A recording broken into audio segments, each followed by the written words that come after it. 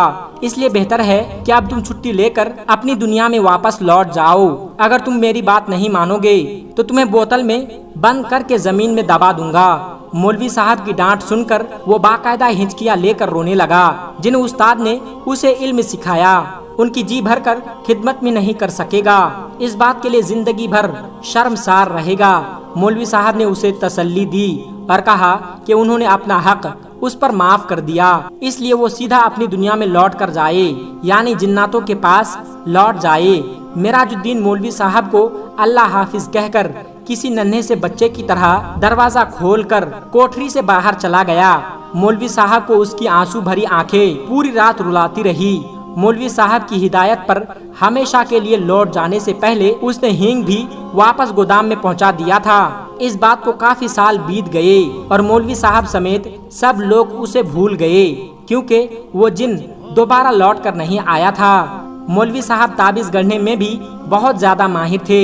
اکثر گاؤں کے لوگ جن پر جادو ٹونا ہو جاتا تھا اور ماں باپ جب اسے جن بھوت وغیرہ کے داستانے سمجھتے تو وہ مولانا صاحب کے پاس آتے اور لڑکے پھر سے ٹھیک ہو جایا کرتے تھے۔ ایک مرتبہ ایک لڑکی کو مولوی صاحب کے پاس لایا گیا اور وہ لڑکی بنا پانی کے مچھلی کی طرح تڑپ رہی تھی اور لڑکی بار بار سر پٹک رہی تھی۔ اس کی آنکھیں انگاروں کی طرح لال ہو رہی تھی، بال بکھرے ہوئے تھے۔ مولوی صاحب کو وہ لڑکی باقی لڑکیوں سے الگ نظر آ رہی تھی۔ انہوں نے اس پر کچھ پڑھ کر پھونکا اور اپنا عمل جاری رکھا۔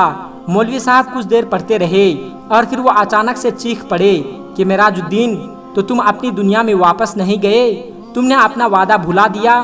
یہ بھول گئے کہ استاد کی نافرمانی کتنا بڑا گناہ ہے؟ تم مسلمان جن ہو، عبادت گزار ہو، پھر تم اس لڑکی کو کیوں پریشان کر رہے ہو؟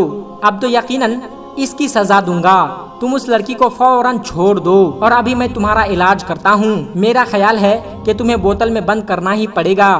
معراج الدین چونکہ ایک جن زادہ تھا، اس نے کہا کہ میاں جی ایسا نہ کرنا، آپ کو اللہ کا واسطہ میں وعدہ کرتا ہوں کہ اب میں آپ کی طرف لوٹ کر نہیں آؤں گا، مگر صرف ایک بار، آخری بار اپنی دنیا سے لوٹ جانے سے پہلے آپ کی قدم بوسی کرنا چاہتا ہوں، آپ کا آخری دیدار کرنا چاہتا تھا۔ ایسی حرکت نہ کرتا اگر میں اس سے پہلے ہونے والے کوششوں میں کامیاب ہو جاتا۔ شاید آپ کو معلوم ہوگا کہ گاؤں کے زمیندار کی ٹھیک اسی رات چارپائی الٹ گئی تھی جب میں آپ کو اللہ حافظ کہا تھا۔ میرا مقصد یہ تھا کہ یوں اس بندے کو علاج کے لیے آپ کو بلایا جائے گا اور میں اپنے محترم استاد کا دیدار ایک بار پھر سے کر سکوں گا، مگر مجھے ناکامی کا منہ دیکھنا پڑا، کیونکہ مجھے بھگانے کے لیے انہوں نے کسی اور کو بلایا تھا۔ اس نے مجھے سخت تکلیف اور اذیت پہنچائی اور اس نے واقعی مجھے ایک بوتل کے اندر قید کر کے رکھ دیا تھا۔